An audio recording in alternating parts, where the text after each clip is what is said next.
guys want to do a little intro? Yeah, but before I introduce myself, I just want to say thank you to these two. They're going to be up here all night, so can we give them a round of applause? They're great. They've been planning large groups, like 18 of them now, and they've been doing a great job. So thanks, guys. I'm Clarisa. How do I introduce myself? I don't want to start off with work because I'm going to talk about that later.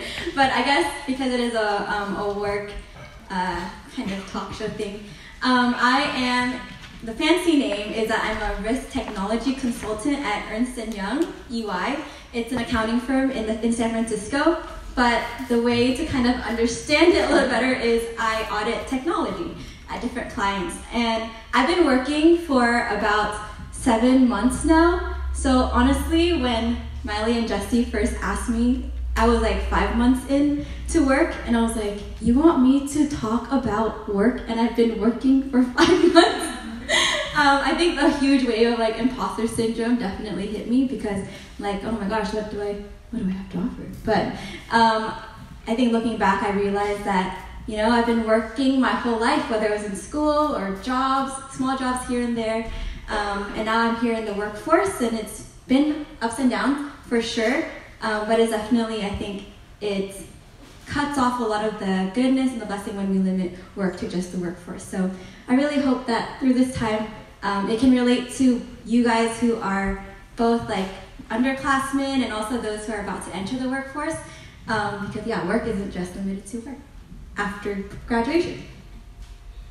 Yeah, so my name is Edwin. I work at a firm called RSM, and my title is technology consultant, and I work in the Microsoft Dynamics practice. So RSM has like a partnership with Microsoft, and we help like a lot of middle market clients like implement Microsoft's technology. It sounds a lot cooler than it is, but that's a little bit of what I do day to day.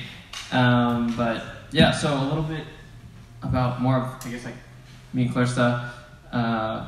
When did we met? Yeah, we met at Epic, and then we worked together for 3 years, 2 years, 2 years, 2 years. Large group, yeah. So we worked together playing large group like Miley and Jesse, and I think it taught us a lot about ourselves and how we view work too. And then I think work in a worldly sense is very different from work in a spiritual sense. So like, yeah, I think I've been working for 9 months now, so a little longer than Clarisa, but I think both of us are still pretty new and learning a lot, I think, as we continue to grow in our like career-wise. But yeah, that's a little bit about myself.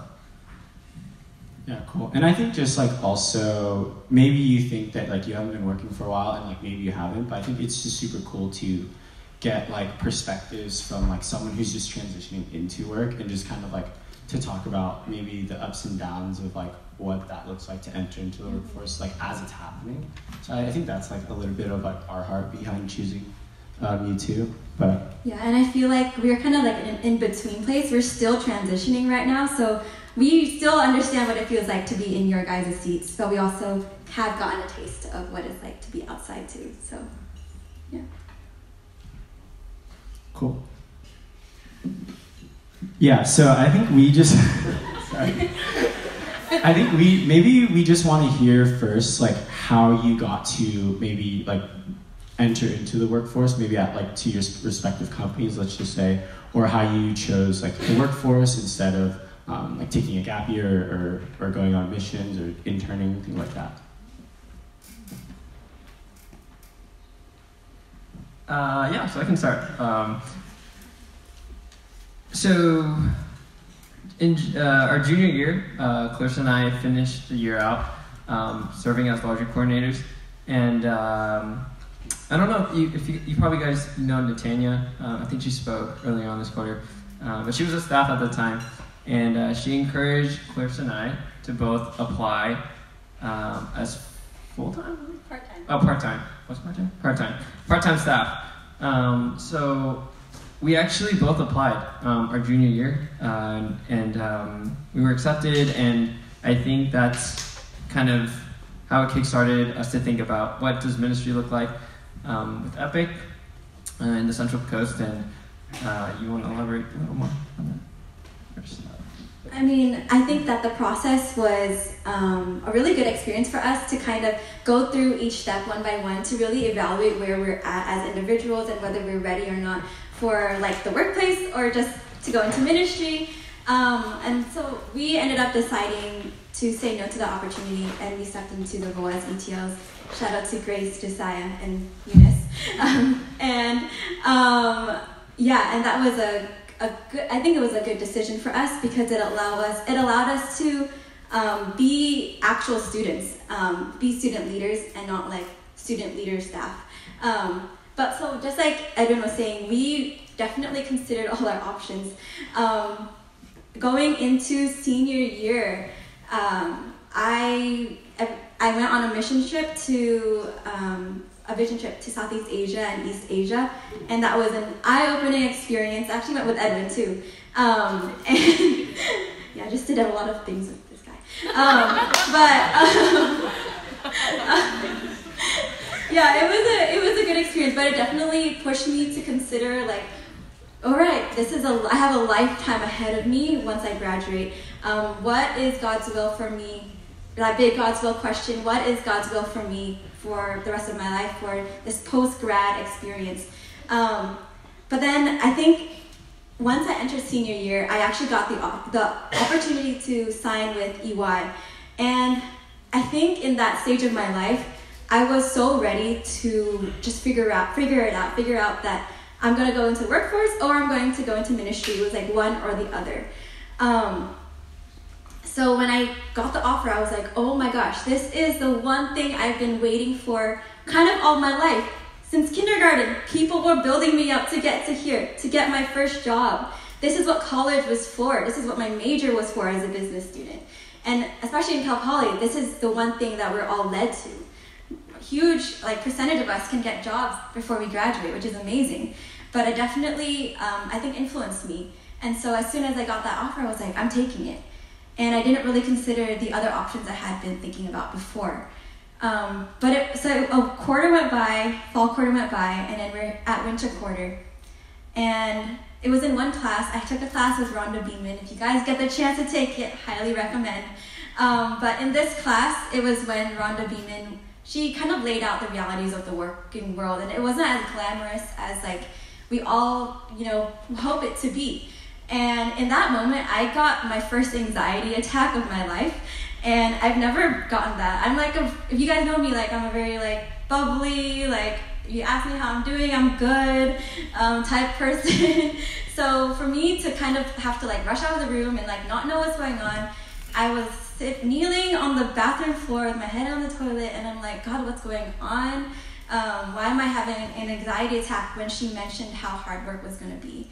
And I realized in that moment that this was the first time in a long time that I was on my knees for anything. And it wasn't because I was trying to make a decision. I had made a decision, and I was questioning God, did I make the right decision? Why is this happening to me right now? Should I reconsider? And so as I was going through that, trying to understand why I was so nervous or why I was so fearful, it made me realize that once I accepted my offer, I didn't pray about the future anymore. I didn't pray about work anymore. I stopped surrendering work and post-grad to God because I was I know where I'm going. I'm secure. I have it all figured out. And yeah, I did in a worldly sense, but I had stopped asking God for his direction. And in a way, I'm so glad that God used anxiety to bring me back to him. And so at the end of the day, I chose to stick with EY, but I'm so glad that he took me through a process where I was literally ready to drop my offer with EY and go into ministry, go stint or something.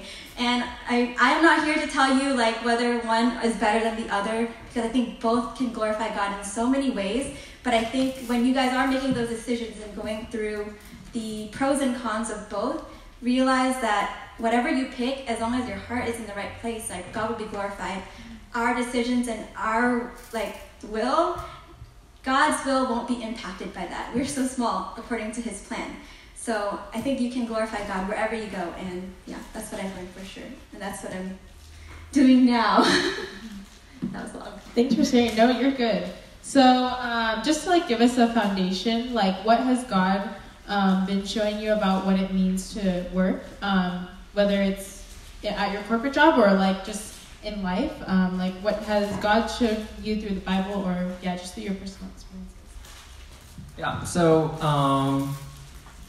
my team is actually remote, so I work with people in LA and Seattle mostly, so I have a lot of work flexibility, and I'm allowed to work from home a good amount. And I think part of it is there's a lot of trust, I think, from leadership and like my direct manager and my direct director.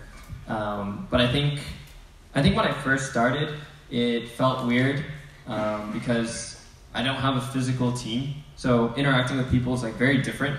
I could go into the office, but it's hard to connect with other people when they're not really doing the same thing. So I sit in the San Francisco office, and I'm the only one that sits in my direct line of business. So I think it was very challenging at first, and I think I questioned. I asked God a lot, like, why am I here? Why is my situation like this? But I think every day, I just think about how like fortunate I am to even have a job in the Bay Area, and I think I've been feeling a lot of like feeling of gratitude because I think especially in this, I think when I moved, I'm from LA, but I moved to the Bay, and I think the Bay is very different from LA, and there's a lot of constant reminders of just how broken the world is, and I think when we work, a lot of times it's easy to shut out those things that are happening in the world, because as an employee, right, of an organization, you're hired to do your job, and similarly, I think as a student, right, you're here to get a degree, right? Your whole life, I wish I mentioned this, you're groomed to complete one task, right, is to get a job, and like I think right after you finish, you like once like when I signed it, it's like a false sense of completeness, because that your whole life you've been trained to think, oh, once I get this job, like this is what I've been doing for the past 22, 21 years of my life. And then after it happens, you kind of switch, and like you begin to transition into, okay, so what's next? How is God going to use me? And sometimes I think the answer is not very obvious, and sometimes it's not very loud. It may be, God may be telling you to enter a time of, I think for myself, it's like just work hard and let your work just glorify God in whatever way it can. Because, I think we're going to talk about this a little more later, but I think work or ministry in the workforce looks a lot different as a student. Again, I think it goes back to you're an employee of a professional organization, so there are things that are a little tricky, and you just want to be safe, but at the same time be bold about like who you believe and what you love. But awesome. Yeah, thanks for sharing kind of like how you got to where you are, or how you decided to where you are now. We'll just jump right into it. I guess, what does the Bible say about work? Because I feel like it's a constant theme and constant thing going out through the Bible, and like I guess just what does the Bible say about it? Yeah, so Clarisa and I we're talking as we're preparing for kind of what we wanted to share, and I think a lot of it comes back to it revolves around the gospel. I mean, the gospel message. And if you're new, we're going to walk through it. So, in the beginning, God creates the world, right? So, we wanted to share that. I think work is from the Lord, and I think nowadays in society, work can be viewed very negatively. But in the beginning, God created everything, and everything was good. And before every creation, God said, and the world materialized. So I think for us, that's a big part of where we believe that where work comes from, and then simply from the Lord. And in Genesis 2:15, it says, "The Lord God took the man and put him in the Garden of Eden to work and to keep it." And Kosha mentioned this, God doesn't need us in any way because he's all-powerful and all-knowing, but he still invites us to participate and join him and rely on him to complete his work, and whatever that may be for each and every person, right? Because that looks different for everyone. And God's intention for work is that for us to be in the garden with him, to be with him, right? physically, and to enjoy what He has created. Yeah, but then what happens after that? The fall happens. And yeah, just like the gospel, just how sin impacted the whole world, sin also impacted world. And sin also impacted work. In Genesis 3:17b to 19a, it says, "Cursed is the ground because of you. In pain you shall eat of it all the days of your life. Thorns and thistles it shall bring forth for you, and you shall eat the plants of the field. By the sweat of your face you shall eat bread till you return to the ground."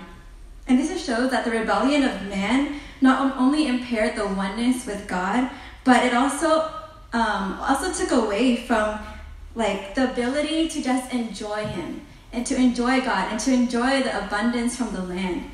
And so when we tie this back to work and how the gospel relates back to work, it means that work used to be one with God. But now, what happens is, whenever you talk about work, whenever, it's week 9 for you guys, how's life, how's school doing? Probably, I'm tired. I'm done with this. I'm ready to go on break. For me, I'd probably say, I feel honestly, my work, my life doesn't begin after I leave from work, until I go home. That's how I feel right now, with, busy season and everything. So it's, why was something that was so good, and, what Edwin said was, from God, and God was the ultimate example, why is it so messed up now? And that's because of sin. Sin separated us from being able to just enjoy Him, and now we have to work to experience and to enjoy that abundance. And so it just words, maybe sometimes for me at least, I need to hear it from someone else to kind of put a name to how I'm feeling about work. And in some ways that I've been feeling have been filled with exhaustion, feeling there's a lot of unhealthy competition, and just a lack of joy overall in what I do. Want to go next part? Yeah, so because sin has entered the world, and I think it creates a rift, right, between us and God, and being one with Him, and being able to enjoy the abundance that He has created in the beginning. God sends down His Son, Jesus, and He dies on the cross for our sins. And through this, we are able to dwell with Him and reconcile what was once bad, and to become forgiven and to be with God again. So this part, I think a lot of it revolves around redemption, and Colossians 1:19-20 says, For in Him all the fullness of God was pleased to dwell, and through Him to reconcile to Himself all things, whether on earth or in heaven, making peace by the blood of His cross. So through Jesus, work is kind of, it changes, right? I think as a Christian, when we think about work, there's a difference in mentality when a Christian and a non-Christian approach work, and when you ask them about work. I think that, how they approach it, there should be a clear, or it doesn't have to always be clear, actually. It can be subtle, but there should be something that sticks out, I think, when people approach work. Because at the end of the day, going back to the redemption of Jesus, work no longer is a burden, because we are allowed to be with God. And through our work, that is connecting us to build the Lord's kingdom, right? And whatever. And again, building God's kingdom looks very different for you and I, as we are both in the workforce. And who knows, for those that are considering staffing or stinting, I would say it's a very personal journey for you to explore. Yeah, and then to add on to that, I think that oftentimes in our day and age, work is the thing that kind of distracts us from God. It can become our idol. It's why didn't you go to church today? Oh, I was busy. I had a midterm on Wednesday or something like that. But I think the point of this is that work no longer needs to be the thing that comes in between our relationship with God. Both can happen at the same time. I think that's something I really want to emphasize. And it's not enough to just know, it's not just enough to know, oh, Jesus saved us on the cross. But it's an act of surrender, right? That comes after an act of giving your life to Christ. So that's the same thing with work. In your work, realizing that because of God, because of Jesus, we're able to enjoy what we do. We're able to have abundance and fulfillment in what we do as individuals. And that comes from, and being able to do that comes from being able to surrender our work to God too. I am an avid fan of The Bachelor. I don't know if you guys are also, but the finale is coming up, so I'm really excited. But I realize that in today, this world, we are such a hustle society. Like, everything we do is based on what we do, and who we are is based on what we do. The example I want to make from The Bachelor is that when they're first walking out of that limo, like, all you see is their face, their name, and what they do. And then the audience is just left to make the assumptions about like what they're like, what they must like be as a person, and things like that. But that's like, I feel like, and then we do that too here. Like, oh, what's your major? Like, that's probably the first thing as freshmen you probably were asked. What's your major? And I think that's totally okay, but I feel like when we allow work and our hustle to become part of our identity, then we miss out on what God has like in store for us and is going to be working through us. So when we let our hustle define us, it leaves less room to enjoy when we do God's work. And what I want to pose a question, like, what would it look like to start asking a person more of like who they are rather than what they do? That's an odd question. Like, hi, my name's Clarisa, so who are you? I don't know, but I'm still trying to figure out like how to phrase that question better. But yeah. I've only seen like one episode of The Bachelor, and all I remember is it was last season, and it was like the sloth, or the whatever. That was really weird. But I guess I just have a question. I guess we know that the workplace and even in school, people usually are like tired or sad or just kind of burnt out. And I guess how do you handle that? How do you interact with them? And like, I guess how do you be a light in like those circumstances, especially in the workplace? Yeah, so I think to answer that question, I think as Christians, what sets us apart is, I think, the one-line answer is like our hope in Jesus Christ. What does that mean? I think for Christians, for us, I think it's very apparent when someone walks into the room and they're very happy, right? It should be very apparent. And when someone walks in the room and they had a really bad day, it should be also very apparent. So I think that's kind of like, I would say that's how I would approach it. I think sometimes when I go to the office, I definitely have to like check my attitude and make sure like, just to be thankful for this job, thankful for my coworkers and like the space I get to live in and who I get to interact with every day, because that is the hope and joy that I strive to bring to the workplace. That doesn't mean I'm perfect, and that doesn't mean I bring it every single day, but that's kind of the goal. And I think as Christians, like I think especially in this day and age in the Bay Area, everybody's like hustling, everybody's focused on getting promoted, the company's finding the next great thing. It's easy to get caught in, just like forgetting the joys of work, or forgetting that we're here to serve like a greater purpose and to bring that kind of light into the room. Yeah. And I think my answer would be you have to fight that. Like, you have to fight that tendency and kind of the normalcy in our culture to be like, oh yeah, work sucks. Like you just have to gotta do what you gotta do type of thing. You gotta fight that. Like, it's so easy to kind of become like everyone else, like a chameleon. Like, when I come home from work, it's easy for me to just be like, oh yeah, I was busy at this task and this task. But I know it sounds so cheesy, but when I work in San Francisco, and I use my fake AirPods, and and I literally strut down the road, like street, like the sidewalk, like listening to the song "This Is Me," or Into the Unknown. No, Into the Unknown. It's the other one at the very end. Show yourself. Show yourself.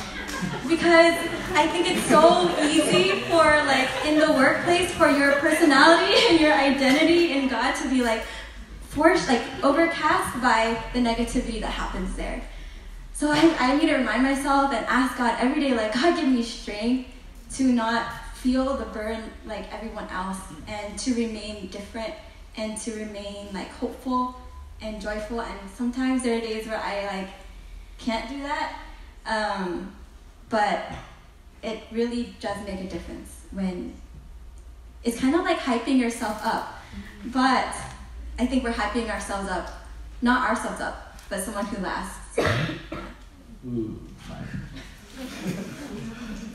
So building off of that, I feel like we say a lot that, we want to be a light at school and classes, but also in the workforce. So what does that look like for you? Like, have you gotten the opportunity to share your faith with coworkers, or has it been difficult? What does that look like? Yeah, so for myself, so my work situation is a little different because my team sits in LA and Seattle. I interact with them every day, but it's usually over a voice call and during like meetings. So it's a little difficult, I would honestly say. But I think one of the easiest ways to initiate, I think, out of work conversations is what are you doing on the weekend? Because I think that there are a lot of people that live for the weekend, and I don't blame them. There's highs and lows. So there are certain weeks I'll be talking to a coworker, and we'll be talking about the weekend, and it'll be Sunday will roll around, or we'll talk about Sunday, and I'm like, oh, I'm going to church on Sunday, and I think that's probably one of the most subtle ways to talk about I guess who you are and what you do with your time, right? I think a lot of it is how you spend your time, and it'll show who you are as a person. So I think that's one of the ways. Just talking about the weekend, being intentional, and knowing that what if they ask, why do you go to church? Or I think one thing to remember is to be open to the opportunity, because I think in college, opportunity is everywhere. Doors are everywhere. But I think once you leave, there are less doors, because I think some people may not be as friendly. Some people may hate Christianity. So I think just to be open and to be ready when God gives you the opportunity, because you never know. I think you never know. You just never know. Yeah, I have a coworker that is also from SLO, and he sits on the Seattle side. But yeah, I think he's someone that I feel like God has been pushing me towards, and just all throughout college. Yeah, it's just kind of been an interesting journey. But yeah, I would say be open and be ready, because you just never know. Yeah, and I think I would answer that question by saying it's been hard. It's hard, at least in my workplace, to have authentic conversations with people. It's really difficult to kind of be real and not be someone who just works all day. I think that one way I've been able to kind of be a Christian in work is by realizing that sharing the gospel and being a Christian doesn't mean I have to stand up on a table and preach all of a sudden, as if it was a musical or something. No, not like that. Maybe one day I'll have the boldness to do that, but not right now. But I think, like Edwin says, it's sometimes it's in those everyday conversations, but you can't have those everyday conversations if you're not having those everyday conversations. So, something that I've been testing out is, see, this is all very new to us still. It's not proven yet, but it's something we've been trying. It's asking harder questions than normal. And I'm realizing that people enjoy them. So I got so tired of just having normal, what would you do on the weekend? I don't know, that's the only thing they ask you. So after they ask me that question, I go, so what's your favorite podcast? Or what's your favorite... Almost always. Don't answer that. Or I like... and it ranges. Sometimes I ask them, what's your favorite, crime story, or what's your favorite or something, and then they range from more like fun to deeper. And I would ask a question almost at every lunch kind of time we had. And I did this for like 2 weeks. And then after those 2 weeks, my coworkers started asking me, so what's the question of the day? And I was like, oh, I didn't think about one today. And I just like randomly think of one. But that has been really sweet. No, it has not led to a gospel sharing conversation, but I feel like I've been able to get to know my coworkers on such a deeper level by asking those questions. And I would say that, I would say that it's definitely hard to be patient in the workforce when you're like, this is my mission. If this is my mission field, like, what am I doing every day? Like, why am I going at such a slow pace? At least that's what I have a hard time telling myself.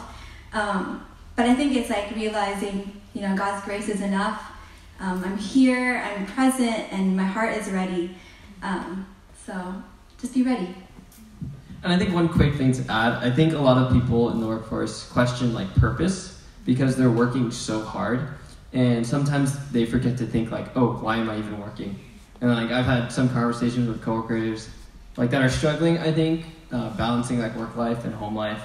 And a lot of times I'll just ask them like, hey, why are you working? Like, what is driving you to work like crazy? And like, what actually matters to you? And then a lot of times, like, honestly, it's not work. And I'm like, oh, okay, so what is it then? And I think like getting to know people on like a deeper level in a professional setting is like very different, I think, because they're not always open to sharing to begin with. So I think by asking simple questions that help them think a little, not that they don't, but I think not everybody will tackle them, or not everybody's willing to tackle the harder questions or like more abstract ideas about their life. Yeah, so I would add that.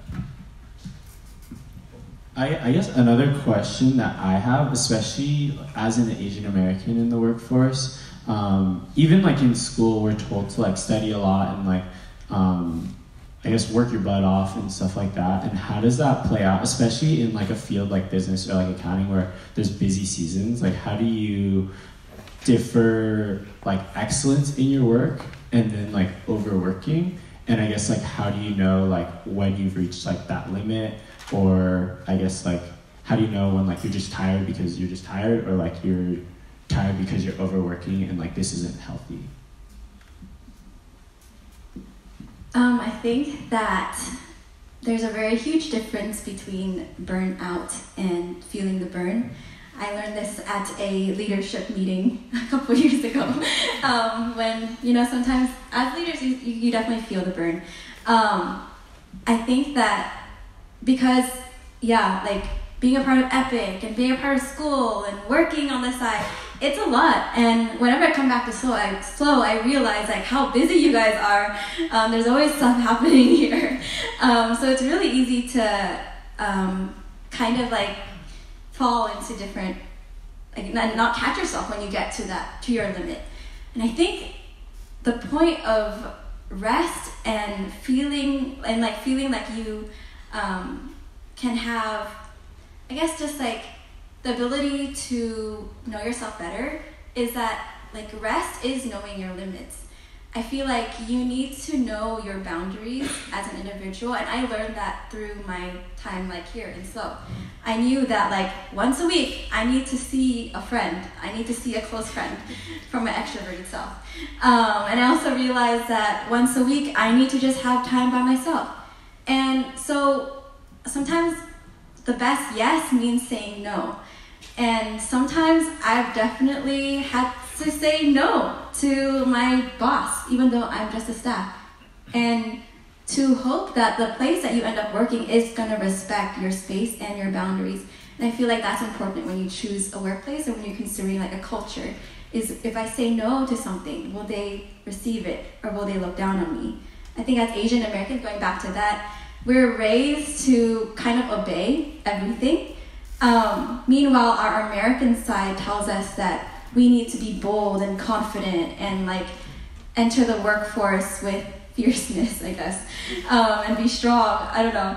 And then our Christian side of us tells us like humility and learning how to like be a light. And so I think how those three merge together is by finding strength in God and learning how to know when to stop, so that in that you also glorify God. Yes. Oh, fire. So a question I have is, what does it look like as far as community? Like, is your community with your coworkers, with Epic friends, Epic legacy? What does that look like? Yeah, community is hard. So it's different. I think it's very different. So what you have now, look to your left and right and enjoy it. Like really, really treasure it. Because I think in college, it's a very special time to bond and grow, and you can like laugh and joke, and you just know you're laughing at something in your head, probably not listening, but you just know. And I think it's like, it's so different once you leave, because especially if you're moving, or if friends live very far away from you. We work like 9 to 5, and commuting in the Bay is like horrible. So if you're leaving at 5, if I'm trying to go to South Bay, like it'll take at least an hour. Yeah, so I think you have to be really intentional. I think post-grad, and I think it's easy to be selfish and to not, it's really easy to default in cruise, I think, post-grad, because everything is so rhythmic and your schedule is kind of set. You know what you're doing every day, and I think sometimes you don't want to be interrupted.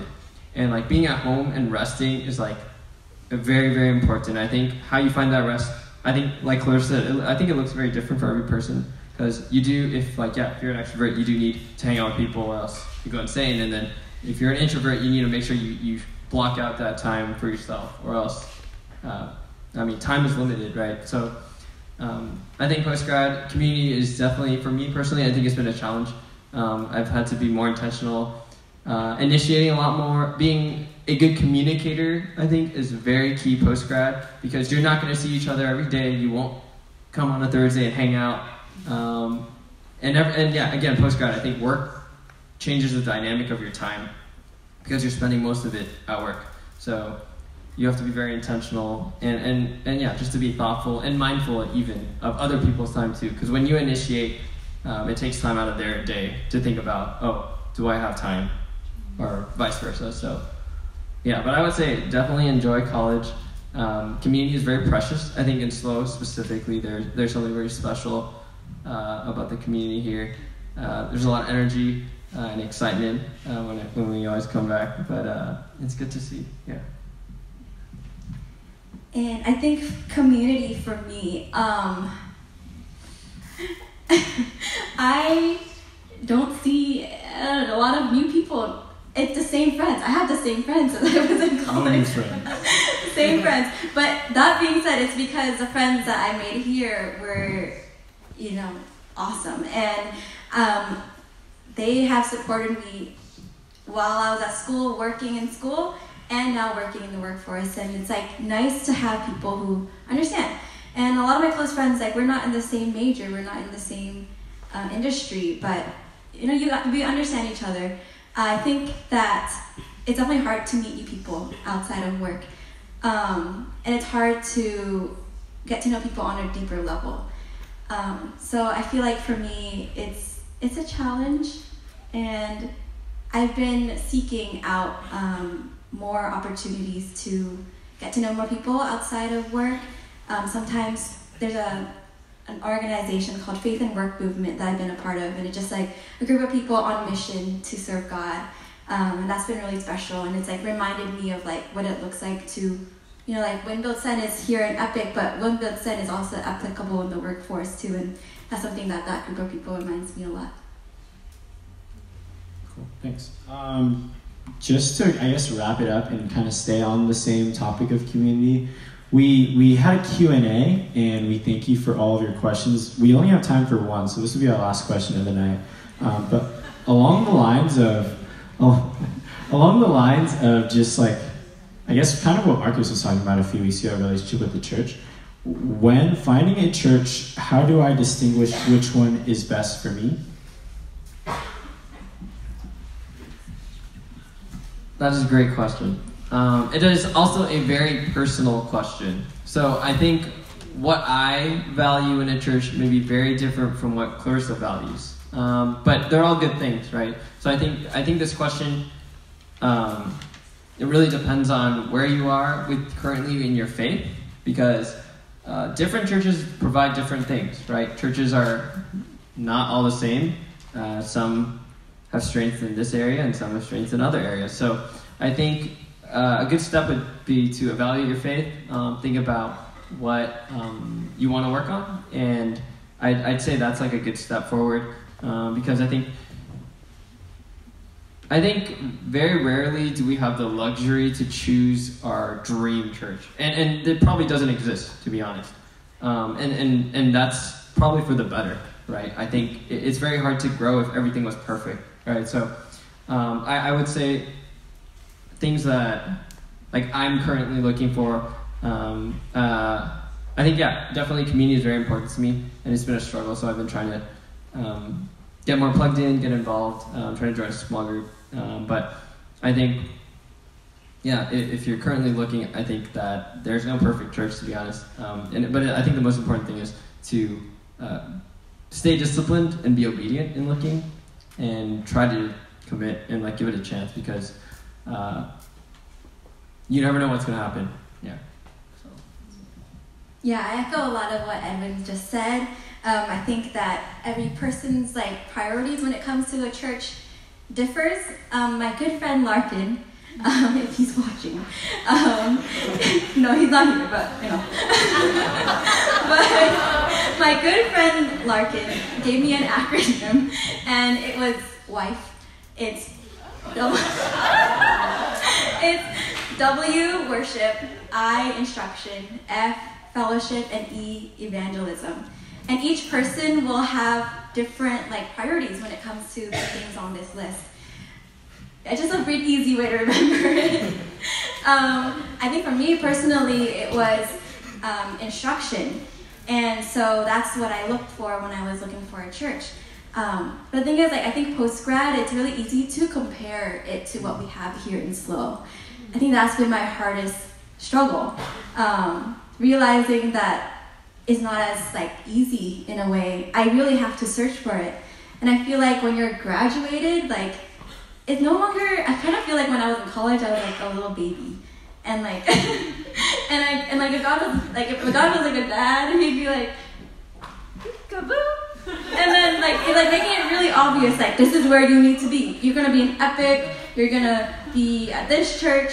It just makes it really easy. Everything's so close here, and there's so many people to kind of guide you in the right direction. But when you're out of college, you're kind of like a toddler, and you're like, when you're playing hide and seek, it's like not as easy as like, oh, he's right in front of you, he's playing peekaboo. That's not fun anymore when it's like that when you're a toddler. But when you're a toddler, you play hide and seek, and it might be like around the corner. You kind of have to look for it, and it's gonna be hard. It's gonna take time, and I think that's what a lot of people post-grad forget, is that finding a church, finding community takes time, and that's why you see numbers drop of like people following Christ drop a ton when they graduate, is because it takes time and it's not the same. And so I encourage you guys that if you're like trying to figure out where to go to church, be patient, know what you prioritize, and then commit. There's no church that's going to meet all your expectations, but once you commit and invest and serve, it will bear fruit, for sure. There's no church rides guy after college. No church rides guy. Unless you save Isaac's number. All right, thank you so much for taking time off of work to come down to SLO, and just be real with us and share your experiences in the past year. Can we give them a round of applause?